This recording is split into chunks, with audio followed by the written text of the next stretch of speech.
20 taon nang pare-pareho ang eksena tuwing dapit hapon sa maliit na islang yon. Malambot na buhangin, alon na marahang humahalik sa dalampasigan, mga niyog na nagsasayaw sa hangin, at isang lalaking nakaupo sa may gilid ng tubig, nakatitig sa malayong linya kung saan nagsasalubong ang langit at dagat. Ang pangalan niya ay Marcelo o Mars Domingo.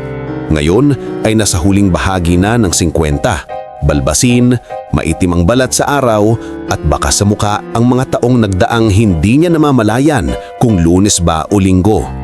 20 taon na siyang nag-iisa sa islang yon.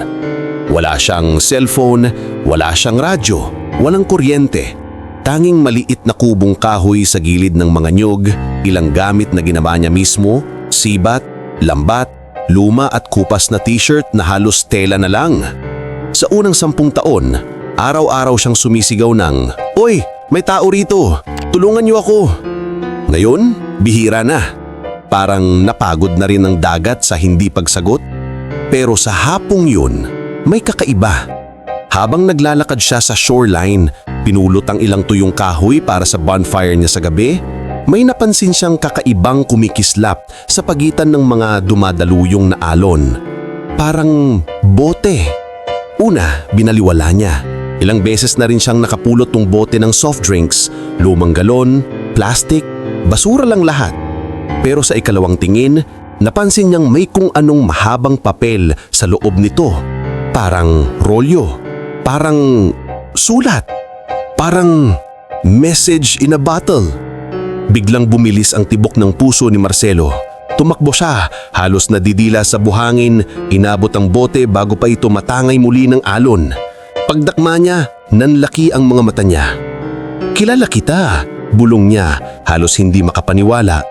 Sa katawan ng boteng salamin, may pamilyar na gasgas na letras na siya mismo ang gumawa, 3 letra na halos mabura na kinakagat ng tide line.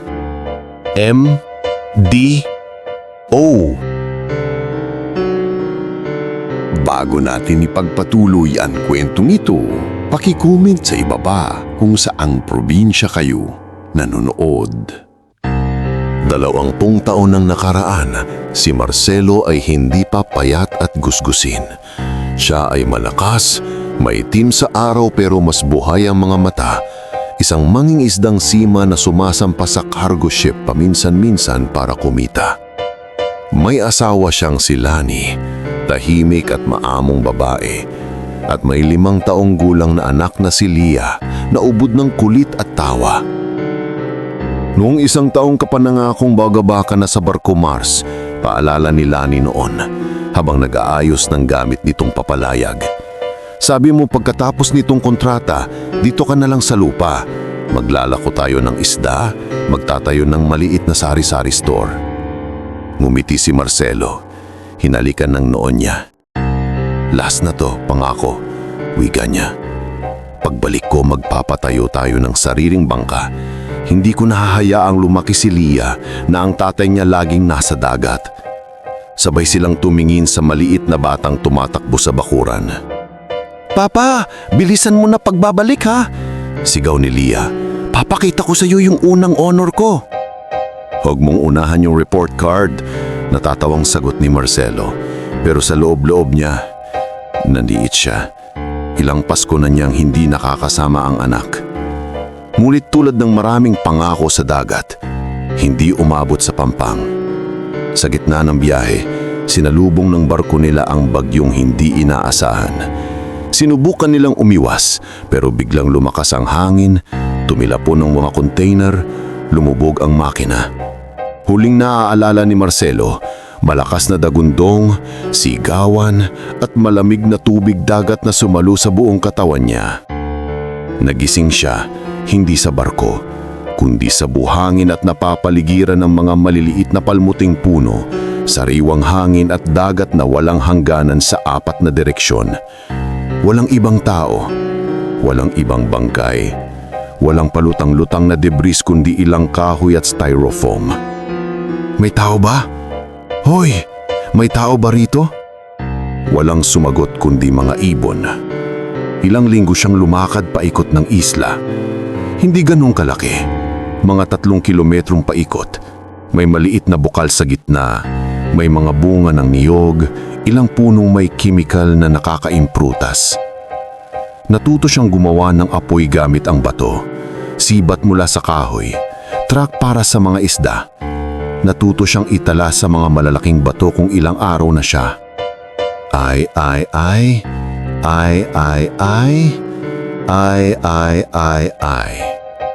Sa 3 buwan, naisip niya, baka matay na ako sa balita. Baka iniisip nila nalunod ako kasama ng barko. Baka umiiyak na si Lani at Lia sa bahay, naghihintay ng balitang hindi dumarating. Hindi siya pwedeng maghintay lang.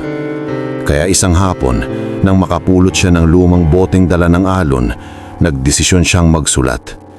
Ginamit niya ang pinakamainam na papel na nahanap, punit sa kahon ng suplay na inanod. Isinawsaw niya ang dulo ng kinupkop na stick sa pinaghalong uling at tubig at nagsulat na nanginginig. Ako si Marcelo alias Mars Domingo, mangingisda sa kaisana ng cargo ship na MD San Gabriel. Nalunod ang barko sa bagyo. Buhay ako, stranded sa isang maliit na isla na may maraming niyog at buhangin na kulay ginto. Hindi ko alam ang eksaktong lokasyon, pero huling coordinate namin mga ganito. Hula lang, pero isinulat niya. Kung sino man ang makakabasa nito, pakisabi sa asawa kong si Lani Domingo sa Barangay San Roque. Sabihin sa anak kong si Lia, mahal na mahal ko sila.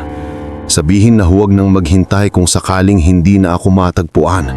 Pero kung kaya ninyo, pakiusap, subukan niyo akong iligtas.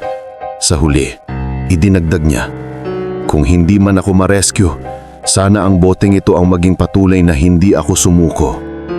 Siniksik niya ang papel sa loob ng bote, sinilyuhan gamit ang lumang piraso ng tela at dagatang niyog. Saka bago niya ito ihagi sa dagat, inukit niya ang kanyang mga inisyal sa salamin gamit ang piraso ng matulis na bato. MDO, Marcelo Domingo. Tulungan mo akong hanapin sila, ha? Bulong niya sa bote bago ito ihagis sa malawak na dagat. Pagkatapos noon, araw-araw niyang nakatitig sa horizon, umaasang may barkong lulitaw. Wala. Minsan may dumadaan sa malayo, parang puting guhit lang sa dulo ng mundo. Pinapaputukan niya ng apoy at usok ang kalangitan, pero hindi napapansin. Sa kaunahan, napagod ang sigaw niya. Lumipas ang mga taon. Sa 5 taon, inukit niya sa puno ang pangalan nila, Lani at Lia. Pang-6 na taon, kakaumping apoy na lang ang sinisindihan niya sa gabi. Sa 10, hindi niya nasigurado kung anong buwan na. At sa 15, halos tanggap niya na. Siguro, matanda na ako kapag natagpuan. O baka, hindi na talaga. Natuto siyang mabuhay, mag-ani ng niyog, manghuli ng isda, magtanim ng kamote sa gitna ng isla. Natuto siyang makipag-usap sa mga ibon na parang kausap si Lia. Anak, kung andito ka, hindi mo magugustuhan ang amoy ko pero sigurado akong magaling ka ng lumunong. Hindi niya alam na sa mundo sa labas ng isla, may nangyayari ring kakaiba dahil sa bote niyang yun. Ilang taon matapos niyang ihagis ang bote, ito ay inanod pababa, patahimik na inikot ng agos sa iba't ibang dako. Sa mandang katimugang baybayin ng Luzon, napulot ito ng isang matandang mangingisda. Naku, mensahe to! Tumangsigaw ng mangingisda. Dinala niya ito sa barangay, pinacheck sa guro sa eskwela at ibinigay sa lokal na Coast Guard. Pinag-aralan nilang sulat. Hindi eksakto ang coordinates, pero sapat para isumite sa National Office bilang report. Napunta ang kopya sa mga ahensya, ilang taon na alis sa mga filing cabinet, lumipat sa iba't ibang mesa. Sa pagtanda ng papel, lumamig din ang interes, pero hindi sa lahat. Isang araw, may officer na nagbalik ng lumang dokumento sa probinsya ni Marcelo. Doon nakita ng isang barangay official ang pangalang Lani Domingo, Barangay San Roque. Parang may ganyang pamilya sa atin noon na. Bulong nito. Inimbestigahan nila. Natuntun nila si Lani. Sa unang basa pa lang, nanghina na ang tuhod ni Lani. Iyak siya ng iyak. Hindi agad makapaniwala si Leah na noon ay nasa kolehiyo na. Ma, galing kay Papa yan. Nangingilid ang luha nitong tanong. Ibig sabihin, buhay siya noon. Hindi ko alam kung buhay pa siya ngayon. Iyak na sagot ni Lani. Pero anak, hindi siya basta nawala lang. Lumaban siya, nagsulat siya, naghintay siya. Sinubukan ng pamahalaan na magpadala ng search team sa tinatayaang lugar. Pero lumipas na ang maraming taon. Nagbago ang mga alon, bagyo at ruta ng barko. Hindi nila matagpuan ang isla. Lumipas ang mga taon. Nalaman ng iba pero unti-unting nakalimutan ng sistema. Si Leah lang ang hindi makalimot. Sa puso niya, parang may nakasabit na bote na hindi makaabot sa dalampasigan. 20 taon matapos ang shipwreck, si Leah ay isa ng 25. Nagtrabaho bilang oceanography researcher sa isang proyekto ng gobyerno. Konektado sila sa iba't ibang research vessel na umiikot sa mga karagatang malapit sa Pilipinas. Isang gabi, habang tinitignan niya ang mapa ng ocean currents, napansin niya ang lugar na tinukoy ng luma at kupas na sulat ni Marcelo. Napabulong siya. Kung tama ang hula ni Papa noon at ito ang direksyon ng current sa mga taon na yun, posible kaya bigla siyang nag-isip ng kakaiba. Kung hindi nila mahanap si Marcelong nagpadala ng bote, baka pwedeng siya naman ang magpadala ng bote pabalik. Isang mensahe na para kay Papa na baka sa awa ng dagat ay maibalik sa kanya. Kaya gumawa siya ng sulat, nilagay sa isang bote at pinakiusapan ng kapitan ng research vessel nila na dadaan mismo sa rutang pinaghihinalaang malapit sa isla. Alam kong parang pelikula lang to, Captain. Sabi niya, nakangiti pero bakas ang pag-asa. Pero kung may maliit na chance na mabasa to ng tatay ko, kahit isa sa 1,000,000, susugal ako. Tinapik siya ng kapitan sa balikat. Ang dagat, marami nang ginawang himala. Wika nito, hindi natin malalaman kung hindi natin susubukan. Ilang linggo matapos yun, sa gitna ng kalmadong alon, itinapon nila ang bote ni Leah. At sa loob ng maraming daan, tinahak nito ang rutang siya lang at ang dagat ang nakakaalam. Hanggang makarating ito sa maliit na isla na matagal ng tahanan ng isang lalaking halos nakalimutan na ang sariling pangalan ng Mars at mas nasanay ng tawaging yung lalaki sa isla. Balik tayo sa dapit hapon ng kasalukuyan. Nanginginig ang kamay ni Marcelo habang pinakikiramdam ang bote. Napansin niya ang lumang gasgas ng MDO pero mas bago ang tikip at mas malinis ang papel sa loob. Maingat niyang niluwagan ng selyo, hinila ang rolyo ng papel at dahan-dahan binuklat. Habang nabubuklat niya, napansin niya agad ang sulat kamay. Hindi sa style niya, mas malinis, mas maayos, may mga pusong maliit sa ilang titik. Sa unang linya, nabasa niya, para kay Papa. Parang may sumabog sa dibdib niya, umuulang alaala sa utak niya. Ang maliit na batang nakatali ang buhok, nakasuot ng murang uniforme, sumisigaw na, "Papa, bilisan mo ang uwi ha!" Nagpatuloy siyang pagbabasa, halos hindi makahinga. Kung nababasa mo ito, ibig sabihin, may awa pa rin ang dagat sa atin. Ako si Leah, ang anak mong iniwan mo sa lupa noong sumakay ka sa barko. 20 taon na ang lumipas mula sa mawalan ka namin sa balita.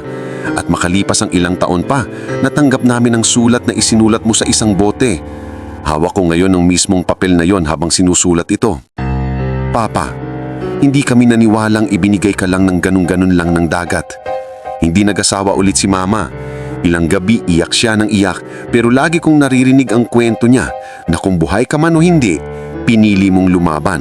At nagsulat ka, naghintay ka. Ngayon, ako naman ang magpadala ng mensahe pabalik. Nag-aral ako tungkol sa dagat, sa agos, sa alon. Tinignan ko kung saan posibleng naroroon ang isla na tinutukoy mo. Hindi ako sigurado, pero may hula ako. Sa loob ng 20 buwan, may dadaang research vessel malapit sa area na ito, ang RV Bagong Pag-asa. Nakiusap ako sa kapitan na kung may makita nilang kahit anong palatandaan ng tao sa maliit na isla, tumigil sila kahit sandali. Kung nababasa mo to bago pa dumaan ang barko, Papa, pakiusap, gumawa ka ng pinakamalaking apoy na kaya mo kung may nakikita kang liwanag o naririnig na ingay ng makina. Paulit-ulit mong gawin yan sa loob ng 3 linggo tuwing sunset. Baka sakali, ngayon naman, kami ang makakita sa iyo. Sa huling bahagi ng sulat ni Leah, mas lumambot ang sulat kamay niya. Papa, hindi ko alam kung ano nang itsura mo ngayon. Hindi ko alam kung galit ka ba sa amin o sa sarili mo o sa dagat. Pero kahit ano pa yon, gusto kong malaman mo na hindi ka nawawala sa puso namin. Kung hindi na ka namin makita kahit kailan, sapat nang alam kong nagawa ko ang lahat para hanapin ka. Pero kung makita ka man namin, gusto ko lang mayakap ka muli. Kahit isang beses. Ang dapi mong 5 taong gulang, ngayon 25 taong gulang na, ang Leah. Bumagsak sa buhangin si Marcelo, nakaluhod, hawa ang sulat na parang huling piraso ng buhay niya. Leah, hikbi niya, nakatingala sa langit na kumukulay kahel. Anak, buhay ka, hinahanap mo pa rin ako. Sa unang pagkakataon matapos ang napakaraming taon, ramdam niyang hindi na siya nag-iisa. Hindi nag-aksaya ng oras si Marcelo. Tumakbo siya pabalik sa kanyang kubo. Kinuha ang lahat ng pwedeng sunugin, tuyong kakawayan, dahon ng niyog, lumang sanga. Pinutol ang ilang sanga ng kaingin niya kahit alam niyang mauubos ang shade niya kinabukasan. Hindi mahalaga. Wala nang mas mahalaga sa puntong yon. Buong magdamag siyang nag-ipon ng kahoy, nagpareserba ng panggatong, nagpatong ng bato para sa malaking signal fire. Kinabukasan, pagdapit hapon, isinindihan niya ito. Sumirit ang makapal na usok sa langit, kasabay ng kulay kahil na araw na unti-unting nilalamon ng dagat. Pero walang barko. Okay lang, bulong sa sarili niya kahit nanalamlag. Sabi ni Leah, sa loob ng 3 linggo, hindi ngayon ang araw. Pangalawang araw, ganun ulit. Pangatlo, pang-4, hanggang sa pang-9. Sa ika-10 araw, halos maubos na ang mga kahoy na naipon niya. Nahulog pa ang isa niyang paa sa maliit na hukay na tapilok na pahiga sa buhangin habang umiikot ang paningin. Paano kung lumagpas na sila? Bulong ng takot sa utak niya. Paano kung maling direksyon? Paano kung napunit ang sulat? Pero tuwing babagsak ang loob niya, titingin lang siya sa rolyo ng papel sa loob ng bote, sa sulat ni Leah at muling tatayo. Hindi ako sumuko noon, sabi niya sa sarili niya, lalong hindi ako susuko ngayon na alam kong hinahanap nila ako. Dumating ang ika-11 araw. Habang nag-aayos siya ng kahoy malapit sa tabing dagat, may narinig siyang mahinang ugong sa malayo.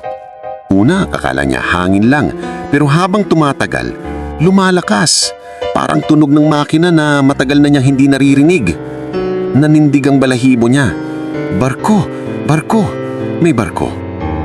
Tumakbo siya sa pinakamataas na bahagi ng dalampasigan. Halos kalad ka rin ang ilang kahoy. Sa panginginig, muntik na siyang hindi makapag-apoy. Pero sa awa ng langit, sumiklab din ang tuyong dahon. Ilang minutong paghihip at sumirit na ang makapal na usok diretso sa langit. Sa malayo, tanaw niya ang maliit na puting tuldok sa horizon. Isang barko. "Hoy!" sigaw niya, halos mapatid ang boses. "Dito! May tao rito!" Parang walang nangyayari. Ang barko, dire-diretsong umaandar. "Leah!" sigaw niya. Halos naririnig siya nito saan man naroroon. "Anak, nandito ako!" Nang hihina na siya sa sigaw, pero hindi pa rin siya tumigil. Sa huling bugso, dinampot niya ang isang pirasong kahoy, isinawsaw sa apoy at sabay iwagwayway sa ere, parang sulo. Sa barko, sa tulay, may babaeng nakatingin sa binocular, pagod na sa ilang araw na pag-scan ng dagat. Si Leah. "Captain, Mahinang sabi niya, halos wala ng pag-asa sa boses. Wala pa rin. Siguro, huli na tayo. Last sweep pa. Kaya pa natin isang linya bago bumalik sa base. Tumanggo si Lia, pero alam niyang parang kumukupas na ang pag-asang dinala niya sa biyahe. Bago niya ibinaba ang binocular, may napansin siyang manipis na linya ng usok sa malayo. Akala niya ulap lang, pero nang i-focus niya, "Captain!" Halos mapasigaw siya. "Doon! Sa may kanan! May usok!" "Gubat lang yan, iha." "Hindi po," mariin niyang sagot. "Kita niyo? May regular na pattern. Parang sunod-sunod na apoy. Hindi natural yan. Siguradong may tao." Tumingin ang kapitan, kinuha ang binocular at ilang segundo lang, tumanggo. "Helmsman, hard starboard!" Sigaw nito. "Lumapit tayo sa may usok na yon." Lumapit ang barko. Sa dalampasigan, halos maubos na ang boses ni Marcelo. Nanghihina na siya. Halos hindi na maitaas ang sulo. Pero nang makita niyang lumilikong pakaliwa ang barko, direksyon papunta sa isla, napaluhod siya sa buhangin at napaiyak sa buhangin. "Salamat!" hikbi niya. "Salamat!" Ilang oras pa at sumasad na sa malapit na bahagi ng tubig ang maliit na bangkang panglanding. May mga taong naka-life vest, may dalang radio, sumisigaw. "Oy! May tao pa rito!" Umamat si Marcelo mula sa likod ng mga bato. "Mayroon!" sigaw niya kahit paus na. "Ako! Ako si Marcelo Domingo!" Nanlaki ang mata ng isang babaeng nasa unahan ng bangka. May suot na cap at hawak na maliit na waterproof bag. "Papa?" nanginginig na tawag nito. Napatigil si Marcelo. Ibang katawan, ibang buhok, ibang postura. Hindi na yung 5 taong gulang na iniwan niya, kundi isang dalagang babae na may bakas ng lungkot at tapang sa mga mata. Pero ang ngiti, ang paraan ng pagbigkas ng papa at ang kunting sabit sa dulo ng tono, hindi niya makakalimutan kahit kailan. "Lia?" Halos hindi lumabas sa bibig niya. Lumundag ang dalaga mula sa bangka, halos madulas sa buhangin, tumakbo palapit. Sa unang beses sa loob ng 20 taon, nagyakap si Marcelo at ang anak niyang si Lia. Hindi marunong ang katawan niyang umakap sa unang segundo. Parang naniniwago, pero agad na naalala ng kalamnan ang dati. Hinigpitan niya ang yakap, halos ayaw ng pakawalan. Inigsulon si Marcelo sa kabit ni Lia. "I'm sorry, I'm so sorry," paulit-ulit na sabi ni Marcelo. Hinihimas ang likod ni Lia. "Anak, patawarin mo ako. Hindi ko ginusto na mawala. Araw-araw akong nagsisisi." "Hindi mo kasalanan, Papa," umiiyak na sagot ni Lia. "Ang importante, nandito ka pa. Nahanap na namin kayo." Umiyak din ang mga kasamang researcher at crew. Kahit hindi nila alam ang buong kwento, alam lang nila, isang pamilya ang muling nabubuo. Pagbalik ni Marcelo sa lupa, parang ibang planeta ang binalikan niya. May mga cellphone na may screen parang salamin, mga buildings na mas mataas pa sa pinakamataas na nyug sa isla at mga sasakyan na halos tahimik tumakbo. Nahihilo siya sa dami ng tao, sa bilis ng usapan, sa dami ng tunog. Pero ang pinaka nakakagulat sa kanya, hindi ang teknolohiya, kundi ang pagbabago ng mga taong iniwan niya. Si Lani na ngayon ay nanghihina na, payat, may hawak na tungkod. Nang makita siya sa pinto ng maliit na bahay na dating bahay nila, agad bumagsak ang tungkod, sabay takbo kahit hirap. "Mars?" nanginginig na sabi ni Lani. Hawak ang kanyang mukha. "Ikaw ba to? Ikaw ba talaga to? Hindi na ako nananaginip." "Lani," halos hindi makapagsalita si Marcelo. "Pasensya ka na, ang tanda mo na, ang tanda ko na, ang dami kong na-miss." Tinakpan ni Lani ang kanyang bibig, umiiyak pero nakangiti. Hindi mahalaga kung ilang taon ang nawala. Ang mahalaga, Nabigyan tayo ng Diyos ng pagkakataon na magkapiling ulit. Hindi ko na inaasahan to, pero ibinigay pa rin. Sa sumunod ng mga araw, dumaan si Marcelo sa mahirap na adjustment. Medical check-ups, psychological assessment, pag-aaral ulit gumamit ng kubyertos, pakikibagay sa ingay ng lungsod. Minsan, gusto niya na lang bumalik sa tahimik na isla. Pero sa tuwing maaalala niya ang yakap ni Leah at ng asawa niya, nagpapasalamat siyang pinili niyang maghirap sa signal fire, na pinili niyang magtiwala sa mensahe sa bote. Hindi rin madali kay Leah. Hindi agad nawala ang kirot ng mga taong lumipas na wala sa tabi nila ang ama. Pero sa halip na magtampo, ginamit niya ang pagkakataon para ikwento kay Marcelo ang lahat. Ang unang honor niya, ang pagpasok sa kolehiyo ng walang tatay sa audience, ang gabing umaiyak siya habang hawak ang lumang sulat sa bote. Kada kwento, parang kumakapit si Marcelo sa kasalukuyan. Unti-unting napupunuan ng larawan sa isip niya ang 20 taonan na miss. Isang gabi, habang nakaupo silang mag-ama sa harap ng maliit na tindahan, tahimik silang nakatingala sa mga bituin. "Papa," basag ng katahimikan ni Leah, "kung hindi mo nakita ang mensahe ko, ano kaya ang ginagawa mo ngayon?" Napaisip si Marcelo. Tumingin siya sa gilid, sa kumpol ng mga lamppost na malaapoy ng camping nagliliwanag. "Siguro, naglalakad pa rin ako sa dalampasigan. Kumakain ng isda, kausap ang hangin, nagpapanggap na naririnig mo ako. Siguro, patay na ako sa loob bago pa mamatay ang katawang ko." Hinawakan ni Leah ang kamay niya. "Buti na lang hindi nangyari yon. Buti na lang hindi sumuko yung Mars na naghulog ng mensahe sa bote. At buti na lang hindi rin sumuko yung Leah na naghulog ng mensahe pabalik." Ngumiti si Marcelo, napaluha. Minsan, isang maliit na mensahe lang pala ang pagitan ng pagkabulok at pag-asa. Ilang taon nang lumipas, naging inspirasyon ng kwento ni Marcelo sa maraming tao. Na-feature sila sa mga balita, sa mga dokumentaryo, sa mga seminar tungkol sa climate at ocean currents. Pero higit sa lahat, naging kwentong paulit-ulit na ikinikwento ni Leah sa mga batang estudyanteng nakakilala sa kanya ng Ate Leah na scientist. "Mga bata," sabi niya sa isang school talk, hawak ang lumang bote na iniingatan nila. "Itong boteng to, 2 beses nang nagligtas ng buhay. Una, nang magpadala si Papa ng mensahe para malaman namin na lumaban siya.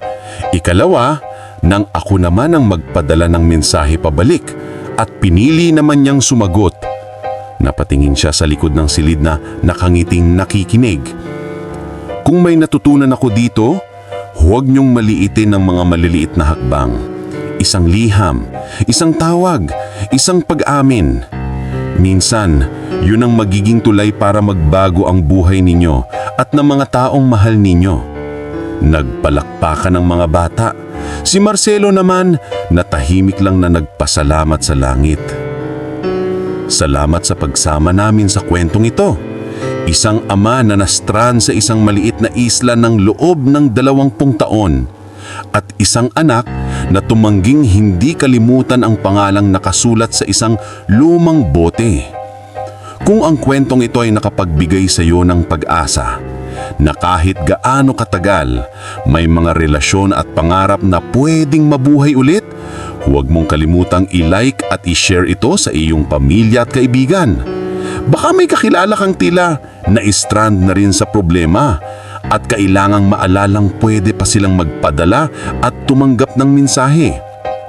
At kung hindi mo pa nagagawa, mag-subscribe ka na sa aming channel para sa mas marami pang mga kwentong magpapakilo sa iyong damdamin.